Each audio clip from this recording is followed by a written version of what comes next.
মৰিগাঁও জিলাৰ বাবে আজি আমি লোৱা কেইবাটাও সিদ্ধান্তৰ কথা আপোনালোকক জনাব খুজিছো।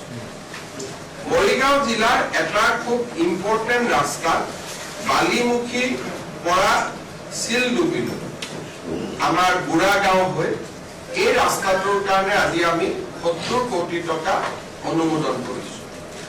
মৰিগাঁও নগৰৰ পুৰা ড্ৰেইনেজ সিস্টেমটো নতুনকৈ সুন্দৰ কৰাৰ বাবে আগতে মই এটা এনাউন্স কৰিছিলো, গোটেইখিনি মিলি আজি আমি 55 কোটি টকাৰ অনুমোদন জনাইছো।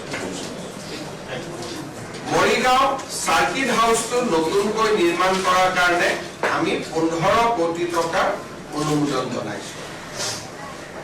জোনবিল মেলা এটা সুন্দৰ ষ্টেজ নিৰ্মাণ কৰিবৰ বাবে আমি 5 কোটি টকাৰ অনুমোদন জনাইছো।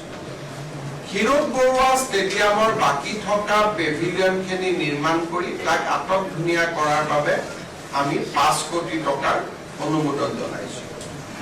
আমাৰ জালুগুটি গাঁৱত ইলাৰাম বা যি আমাৰ নৱ বৈষ্ণৱ আন্দোলনৰ এগৰাকী মহান পুৰোধা আছিল, জালুগুটিত সেই স্থানত প্ৰকল্প এটা নিৰ্মাণৰ বাবে আমি 5 কোটি টকাৰ অনুমোদন কৰিছো। মৰিগাঁৱত অডিটৰিয়ামৰ অভাৱ, 1000 লোক বহিব পৰাকৈ সভা সমিতি কৰাৰ অভাৱ। মৰিগাঁৱত এটা সুন্দৰ প্ৰেক্ষাগৃহ ইলাৰাম দাস আটাৰ নামতে আমি প্ৰায় 20 কোটি টকা খৰচ কৰি এটা শংকৰদেৱ কলাক্ষেত্ৰৰ দৰে এটা আটক ধুনীয়া প্ৰেক্ষাগৃহ নিৰ্মাণৰ বাবেও আজি কেবিনেটে অনুমোদন দিছে। ইয়াৰ উপৰিও মিকিৰ ভাটাত এটা অতিথিশালা, তিৱা সাহিত্য সভাৰ ভৱন আৰু এই দুটা নিৰ্মাণৰ বাবেও আমি 1 কোটি টকাকৈ অনুমোদন দিছো। কপাহেৰা ষ্টেডিয়ামখন সম্পূৰ্ণ কৰাৰ বাবে আমি 3 কোটি টকাৰ আৰু এটা অনুদান আজি কেবিনেটে ঘোষণা কৰিছে। মৰিগাঁৱৰ কেইবাখনো বিদ্যালয় ইতিমধ্যে 100টা গৌৰৱোজ্জ্বল বছৰ পাৰ কৰিছে। মৰিগাঁৱৰ central Motiram Bora higher secondary school, মই জিলা কৈছো, সমষ্টি পোৱা নাই। মৰিগাঁৱৰ আজাৰবাগ উচ্চতৰ মাধ্যমিক বিদ্যালয়, হাজাৰবাৰী গড়মাৰী আঞ্চলিক উচ্চ মাধ্যমিক বিদ্যালয়, মিকিৰ ভেটা উচ্চতৰ মাধ্যমিক বিদ্যালয়, চুকদল সৰুবৰী উচ্চতৰ মাধ্যমিক বিদ্যালয়, Morigaon collegiate higher secondary school, Moirabari girls high school, লাহৰীঘাটৰ GRB চৰাইহাগী ছেকেণ্ডাৰী স্কুল আৰু লাহৰীঘাটৰ কলিহামাৰী হাইস্কুলৰ বাবে প্ৰতিখন স্কুলৰ বাবে আমি 8 কোটিকৈ টকা অনুমোদন জনাইছো, যাতে অতি সুন্দৰ একোটা ভৱন আমি নিৰ্মাণ কৰি উলিয়াব পাৰো।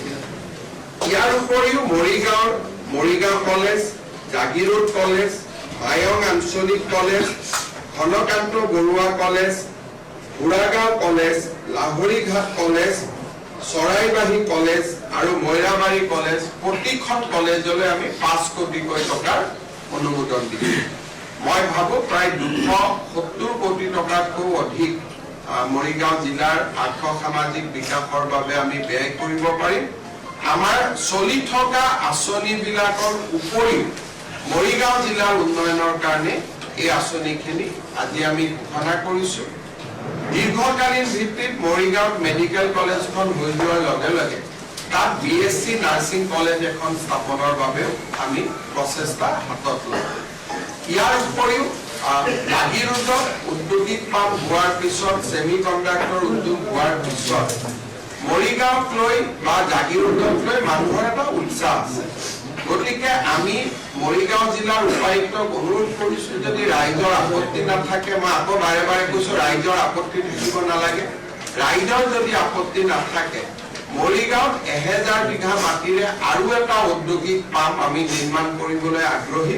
জিলা উপায়ুক্ত মহোদয় ৰাইজৰ লগত কথা বতৰা পাতি কোনো ধৰণৰ জোৰ জুলুম নকৰাকৈ, হুলস্থুল নকৰাকৈ এটা স্থানত বা দুটা স্থানত আমি যাতে 2টা ঔদ্যোগিক পাম্প নিৰ্মাণ কৰিব পাৰো, তাৰ বাবে আমি চেষ্টা কৰিবৰ বাবে সিদ্ধান্ত গ্ৰহণ কৰিছো। আৰু আপোনালোকে গমেই পায় যে 1 ফেব্ৰুৱাৰীত মৰিগাঁও জাগিৰোডৰ ৰাস্তাৰ ওপৰত যিখন দলং আছিল, জাগি ভকত গাঁৱৰ দলংখনো শুভ উদ্বোধন কৰা হ'ব। এইখিনি আজি